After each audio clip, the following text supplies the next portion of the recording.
తప్పొకరు చేస్తే శిక్ష ఒకరికి. ఇదెవరో నేరగాళ్ల విషయం కాదు, సాక్షాత్తు సిటీ పోలీసులకు చెందిన విషయం. పై అధికారులు చెప్పినట్టు చేశాం అంతే, మాకేం తెలియదు, అయినా మమ్మల్ని నేరస్తులను చేసి శిక్షిస్తున్నారు. ఇదెక్కడి న్యాయం అంటున్నారా పోలీసులు.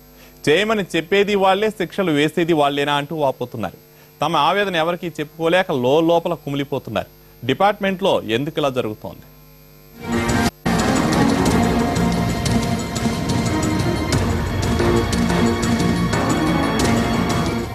Police collector Hyderabad city police department లో ఈ పోస్ట్ పవర్ఫుల్. అసలే కాసుల వర్షం కురిపించే కలెక్షన్ కింగులు. దీంతో అందరి చూపు వారి వైపే.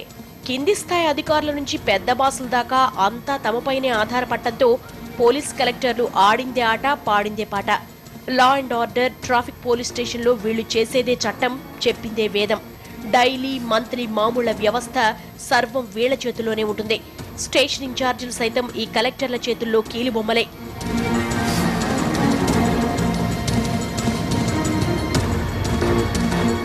చీకు చింత లేకుండా దర్జాగా సాగిపోతున్న పోలీస్ కలెక్టర్ సక్సెస్ స్టోరీలో చిన్న ట్విస్ట్ చోటు చేసుకుంది. స్పెషల్ బ్రాంచ్ కి చెందిన కానిస్టేబుల్ నారాయణ లంచం వద్దంటూ తిరస్కరించడం, అది సీఎం కేసీఆర్ దృష్టిని ఆకర్షించడం, మీడియా ద్వారా ముఖ్యంగా ఎన్టీవీ ప్రసారం చేసిన కథనం హైదరాబాద్ సిపిని కూడా ఆలోచనల్లో పడేసింది. దీంతో ఇన్నాళ్లు పోలీస్ డిపార్ట్మెంట్లో కింగుల్లా ఉన్న కలెక్టర్లకు కొత్త కష్టాలు మొదలయ్యాయి.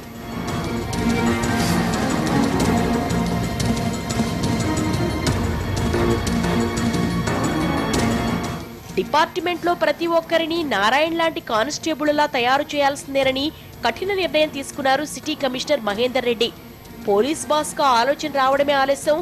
ఇన్నాళ్లు కలెక్షన్స్ తో జేబులు ఫుల్ గా ఉన్న వారి బతుకులు హెడ్ క్వార్టర్ కి అటాచ్డ్ గా మారిపోయాయి. హెడ్ క్వార్టర్స్ కు అటాచ్ అయి కలెక్షన్ కు డిటాచ్ అయిన పోలీస్ కలెక్టర్ల పరిస్థితి పూలమ్ముకున్న చోటే కట్టెలమ్ముకున్నట్లుగా ఉంది.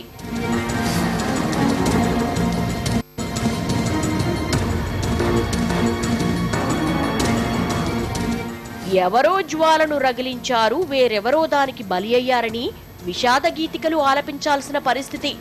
ఇంతకీ ప్రాబ్లం ఏంటని వారిని ఆరా తీస్తే తెలిసిందేమిటంటే వారెంత కలెక్షన్ చేసినా అదంతా పై అధికారుల కనుసన్నల్లోనే. అసలు మాకు ఆ డబ్బుతో సంబంధమే లేదు, కలెక్ట్ చేసిందంతా దొరవారికి మూట చెప్పడంతో మా డ్యూటీ ముగుస్తుంది. తీసుకోమని చెప్పేవారొకరు, ఇచ్చేవారొకరు, మధ్యమేం నిమిత్త మాత్రమేనని భగవద్గీతలోని భారీ డైలాగులే కొడుతున్నారు ప్రాభవం కోల్పోయిన పోలీస్ కలెక్టర్లు. పాపం ఈ 200 మంది కలెక్టర్లు సిపి ఆజ్ఞానుసారం రోజు హెడ్ క్వార్టర్ రావడం, ఒంటి చేతులతో వెళ్లడం, ఏంటి సంగతిని అడిగిన వారికి, అడగని వారికి తమ గోడు వెళ్లబోసుకుంటున్నారట. సిపి చారిత్రక నిర్ణయం సంగతేమో గాని ఇక్కడ బలి పశువులు మాత్రం తామేనని కుమిలిపోతున్నారట. దీంతో స్పెషల్ బ్రాంచ్ నారాయణ ఎంత పని చేశావయ్యా అనుకుంటున్నారట వీరిని చూసిన వారు.